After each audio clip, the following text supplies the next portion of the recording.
Good afternoon. You're listening to My Conscious Dad on your hometown station. I'm your host, Jazmine Urbina, here in the studio with my dad, Alex Urbina. As promised last week, we are going to be talking about why being an affectionate father is important. So, Dad, what does affection mean to you? Affectionate means experiencing your experiences, giving yourself permission to feel what's coming up for yourself. When you're sad, allow yourself to be sad. Feel the sadness, express the sadness. I feel like when we were young, we were told as human beings to toughen up, or maybe grew up in a home where our parents didn't know how to handle us crying, so they say, why are you crying? Or I'll give you, if you grew up in my home, it was like, I'll give you something to cry about, right? And then they were pulling out the belt or something like that. But I feel like there was some blockage in the way that we were allowed to express ourselves as human beings. And so there has to be some parents out there, especially the fathers, who just kind of toughened up. They just became what's called a man. I'm a man, I don't cry. Or they have some limiting beliefs that crying symbolizes, weakness. And they need to be strong for their kids. Even some of the single moms have toughened up to be the dad or be the strong one for their family, and they shut down the emotion part of their human spirit. And I think there's a lot of people that are really emotionally clogged up, and for many years have turned off the emotional part of what's the essence and what's special about them as a mom or a dad. Yeah, when I hear affection, the word that comes to mind is authentic. I feel when I'm being affectionate or when I'm being vulnerable or compassionate or all, those things, I feel the most authentic. I feel the most myself. And I think a lot of, like you said, men, like I have a lot of guy friends who not only do they not cry, but when I cry, they're like, no, don't cry. And I'm like, no, I want to cry. I'm okay with crying. Right. This is me.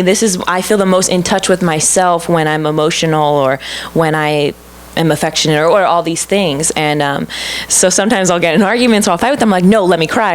And all of a sudden I'm not crying anymore because I'm upset or whatever. But I think that, when we talk about affectionate, it's kind of funny how it goes to crying, right? We always we tie being affectionate with being emotional to being emotional. And I think that in order to become an affectionate dad or an affectionate parent, the road to get there is through allowing yourself to feel your emotions. So that's why we talk about crying.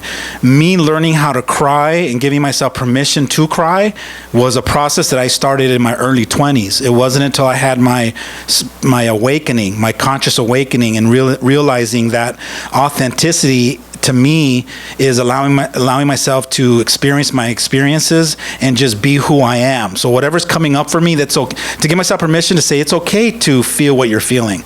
And as I started to practice that and experience that even more and more in my life, what I noticed is my vulnerability wall started to come down a little bit more.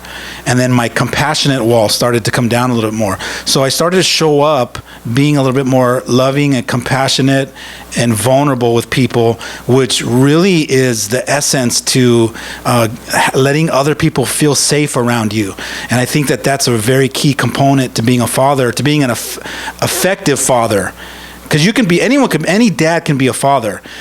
But you have to ask yourself do I just want to be just an average father, or do I want to be an extraordinary father? And to me, extraordinary fatherhood is allowing yourself to be vulnerable so that your kids can grow and develop and figure out who they are around you in your presence.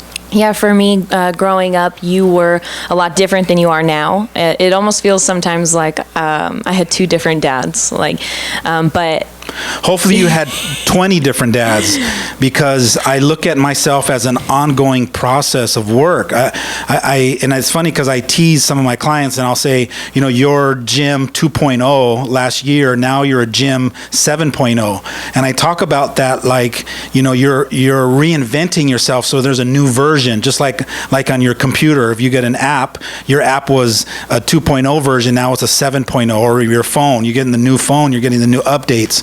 So hopefully I had reinvented myself with different versions of me. Right, and there were two drastically different versions of you. And I think that's what I mean when I'm saying, I felt like I had two dads, because growing up, I didn't have an affectionate father. I didn't have a compassionate father. I don't really remember getting hugs or I love yous too much until I got a little bit older. And I guess I just want to say that it's never too late, because we were looking for that as kids, and like teens, we're really yearning for I don't want to say that attention, but that validation that you do love us. That's really what affection from you meant to me, was validation, especially as a middle child, was validation that I was important or that you actually loved me.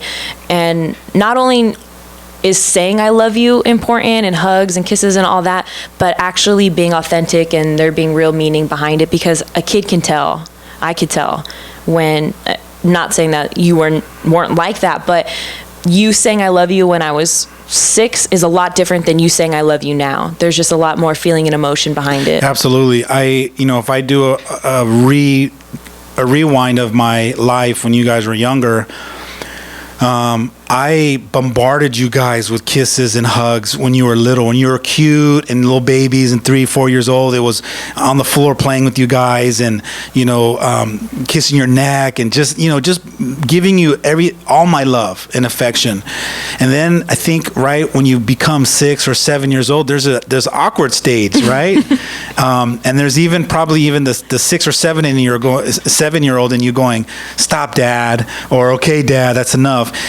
And I think this is common, and if you talk to dads and ask them if there's that awkward stage, I think you'll get probably 98% of them will say, yeah, there's this weird stage where they become a little bit too big. Or they'll say, there was a stage where my kids didn't want it from me anymore. Like maybe when I started taking them to school and I'm like, okay, give me a kiss. And they're like, no, Dad, I'm not gonna give you a kiss in front of all my my friends.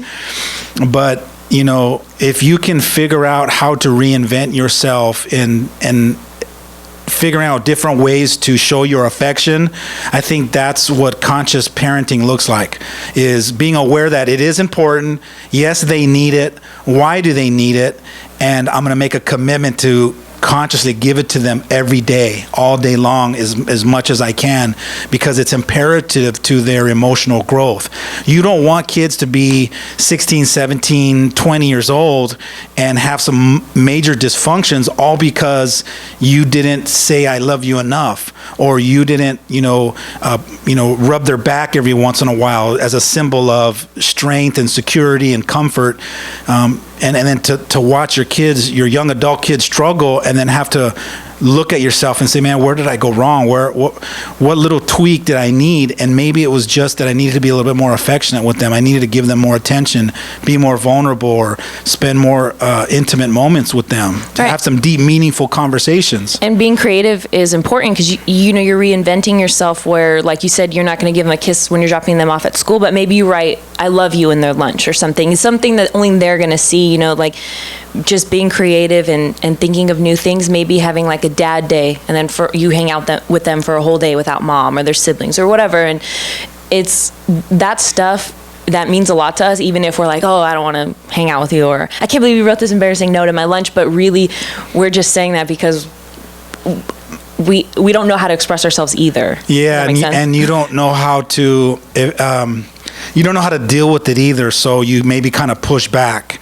And I think the conscious aware father doesn't take that as a rejection, or take it personally and decide not to do it again. That's right. They can choose a new option, which is to look at it as, wow, my son or daughter is just having a difficult time with it. This is the little game that they play, but I know deep down inside they have to like it. One of the things that really inspires me is when you have a father that has daughters, and every once in a while they say, hey, let's go shopping. And then they go shopping with you. Normally it's the mom that'll take you shopping, but if you have a father, it's like, hey, let's go shopping, let's go buy you something. And can spend that quality time with you to break the stereotypes that my dad doesn't shop with me.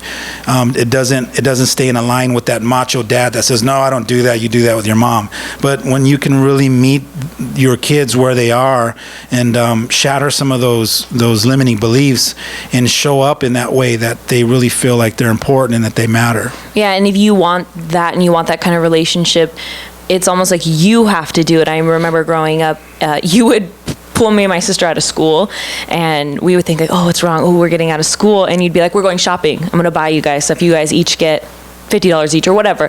And that meant a lot to us. I still remember that. I mean, I think it was one time, but I still always remember it. But it's not something that I would have gone out of my way to say, oh, hey, Dad, can we go shopping today? I would have never done that. Now, you know what the secret is? The real secret behind that is I had to force myself to do that. That doesn't just happen. It doesn't just come naturally. I was in a stage where it was figuring out how to reinvent myself to be, an outrageous father, or I had a conscious commitment to figure out how to connect with my kids in a deeper way. So it was something that, as I had that idea, I wrote down in my calendar, I'm going to do this. There was a game plan in it, because it just didn't come naturally. I didn't grow up like that. My parents didn't give themselves permission to be that vulnerable and that loving with me all the time, with that kind of commitment. I did get very authentic in love from my mom. My mom was very affectionate with me when we were younger, and I think I'm grateful for that, because I think what that taught me when I was young was that I do have that ability to love and be loved. So if anything, my mom taught me how to be vulnerable, but it started to die out in my early years of life. In my 8 or 9 years old, I started to shut that down, and then I started to be that tough macho kid in the teens. It wasn't until my early 20s that I had that training and had that awakening and realized that the power of me and the essence of what makes me be is this creative, powerful, creative being, especially as a father, is my vulnerability. For me, vulnerability is the most powerful way of being that you can be with your kids.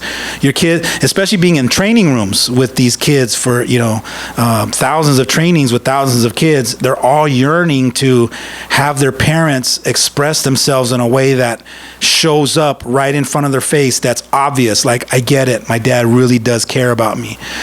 You can say you love somebody all day long, but if you're not matching the emotion with the words, it's almost like it just falls flat.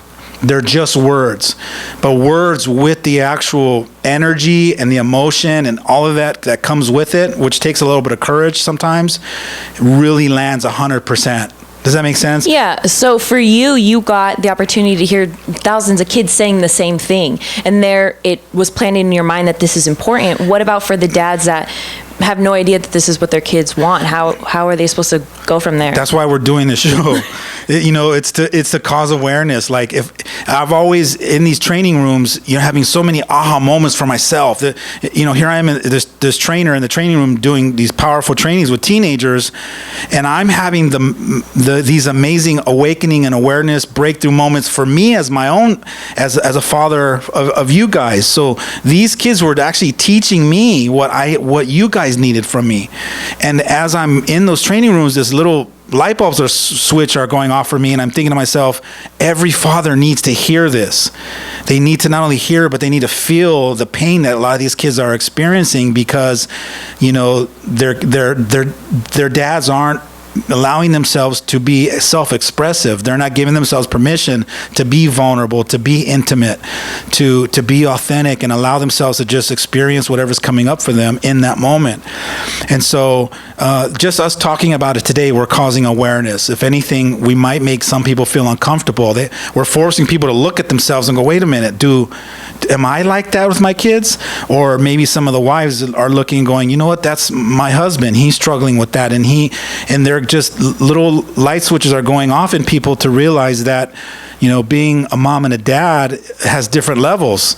It really boils down to what's your commitment. Do you want to create some extraordinary kids? If you really want to have extraordinary kids grow up, be powerful, extraordinary young adults and competent in their life, you need to be reinventing yourself as a parent, learning and practicing and digging deep and finding the courage to have your own interpersonal breakthroughs. Yeah, for the dads listening, I'm sure they want to know, because this is going to come up for them, but what kind of challenges did you have to overcome? Like, was there a lot of fear or awkwardness? Absolutely. It was absolutely 100% fear of looking stupid, looking weak. I had to really challenge some limiting beliefs that I had created probably when I was younger. And I struggled with the limiting beliefs versus what my spirit was saying. My spirit was yelling at me saying, this is the right thing. Your kids need this. They are yearning for it. They want it. My soul was telling me that, but I wasn't really listening to that. I was listening to my mind. I was mind driven. And most of us are mind driven when we're unconscious. We're listening to the volume 80% in the mind and only 20% in the spirit. The trick is to start tuning into that 20% volume and cranking it up so that we reverse it. So I'm listening 20% volume in the spirit and 80% in the spirit and 20% in the mind. And when you're 80% volume dialed in the spirit's always guiding you and telling you it's okay to be like that. It's okay, let them see that.